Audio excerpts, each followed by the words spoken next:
Hi hello. അപ്പോൾ അതേ മൂന്നാറിൽ നമ്മൾ യാത്ര ഇങ്ങനെ തുടരുകയാണ് കേട്ടോ.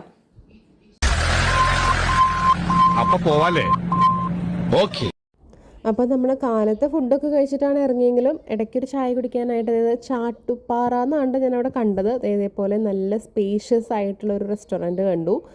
നമുക്ക് വണ്ടിയൊക്കെ പാർക്ക് ചെയ്യാനും ഒക്കെ വളരെ കാം ആൻഡ് ക്വൈറ്റ് ആയിട്ട്, എന്താ പറയുക, നമ്മൾ അവിടെ ചായയും അപ്പവും പൂരിയും അങ്ങനെയൊക്കെ കഴിച്ചിട്ടാണ് ഇറങ്ങിയത്. ഏകദേശം ഒരു 12:30 ഒക്കെ ആയിട്ടുണ്ട് തോന്നുന്നു.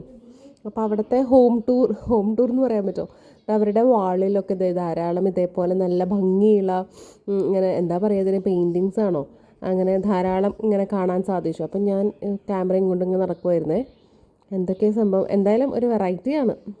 ഓരോ വാളുമ്മയും പോയിട്ട് ഞാൻ ഇങ്ങനെ വീഡിയോസും ഫോട്ടോസൊക്കെ എടുക്കുമായിരുന്നു. ഇവിടെ ഒരു ചേട്ടൻ ചായ കുടിച്ചുകൊണ്ടിരിക്കുകയായിരുന്നു തോന്നുന്നു. എന്നാലും ഞാൻ ആ വാൾ നഷ്ടപ്പെടുത്താതിരിക്കാൻ പോയി വീഡിയോ എടുത്തു. പിന്നെ നോക്കി പുറത്ത് ഞങ്ങൾ ഇറങ്ങിയപ്പോൾ കണ്ടതാണ്. അതാ നോക്കൂ, മുറ്റത്തൊരു മൈന. ഇപ്പം മനസ്സിലായത് നമ്മുടെ ജാതിക്കയാണ് ഇത്. ഞാൻ അവിടെ അകത്തിരുന്ന് കണ്ടപ്പോൾ ഞാൻ ഇഞ്ചിയാണെന്ന് അതിനെ പറഞ്ഞത്. പക്ഷേ ബാക്കിയുള്ള എല്ലാവർക്കും അഭിപ്രായം ഇത് മഞ്ഞളാന്നാ. നിങ്ങൾക്ക് എന്താ തോന്നണേ?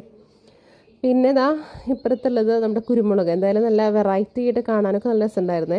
അങ്ങനെ യാത്ര തുടങ്ങുമ്പോൾ റോഡിലൊക്കെ നമ്മളിങ്ങനെ കുറേ ഡിലേ ആയിട്ട് ഇങ്ങനെ വെയിറ്റ് ചെയ്തൊക്കെ പോവാണ്. ഇവനൊക്കെ എവിടുന്ന് വരുന്നടാ? അങ്ങനെ അറ്റ് ലാസ്റ്റ് നമ്മൾ പറക്കാട്ട് റിസോർട്ടിൽ, നമ്മൾ അവിടെയാണ് ബുക്ക് ചെയ്തിരുന്നത്, അവിടെ എത്തിച്ചേർന്നു. നമ്മൾ പെട്ടെന്ന് ബുക്ക് ചെയ്തതാണല്ലോ, അപ്പോൾ എന്തായാലും ചെന്ന് ഇറങ്ങുവാണ്. അപ്പോൾ ഒരു 1:45 ആകുമ്പോഴേക്കും നമ്മളവിടെ എത്തി. 2 മണിക്കാണ് അവിടെ ചെക്ക് ഇൻ ടൈം പറഞ്ഞത്. അപ്പോൾ ഭയങ്കര കൺജസ്റ്റഡ് ആയിട്ട് എനിക്ക് ആദ്യം ഫീൽ ചെയ്തത്. പക്ഷെ അകത്ത് നമുക്ക് നമ്മളെ സ്വീകരിക്കാനായിട്ട് കുറേ കുരങ്ങന്മാരൊക്കെ അവിടെ കണ്ടോ. ഇനി ബാക്കിയുള്ള വിശേഷങ്ങൾ വഴിയേ കാണാം കേട്ടോ. അപ്പോൾ ഓക്കെ, ബൈ.